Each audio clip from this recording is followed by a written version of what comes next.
વલસાડ જિલ્લામાં ધોધમાર વરસાદ છે। વાપીમાં ધોધમાર વરસાદથી પાણી સ્ટેશન રોડ ચલા વિસ્તારોમાં પાણી ભરાયા છે। દમણ રોડ રેલવે અંડરપાસમાં પણ પાણી ભરાયા। દુકાનદારો અને સ્થાનિક રહીશો પણ પરેશાન થયા છે। વાપીમાં ધોધમાર વરસાદથી પાણી અનેક જગ્યાઓ પર પાણી ભરાવાના દ્રશ્યો અહીં પણ સર્જાયા। સ્ટેશન રોડ ચલા વિસ્તારમાં પાણી ભરાયા છે।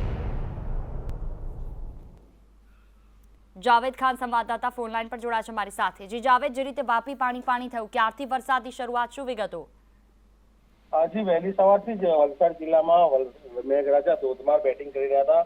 વાપીમાં માત્ર 2 કલાકની અંદર 4 ઇંચથી વધુ વરસાદ ખાબકતા વાપી શહેરના જે અલગ અલગ વિસ્તારો છે ત્યાં પાણી ભરાયા હતા। મહત્વની વાત એ છે કે વાપી શહેરના ચલા, સ્ટેશન રોડ, વાપી મુખ્ય બજાર અને વાપી નગરપાલિકા વિસ્તાર જે છે ત્યાં પાણી ભરાતા જે છે લોકોને વહેલી સવારે ભારે હાલાકીનો સામનો કરવો પડ્યો હતો। તો બીજી તરફ જે છે વાપી નગરપાલિકાએ પ્રી મોન્સૂન કામગીરી કરી છે એ પ્રી મોન્સૂન કામગીરીમાં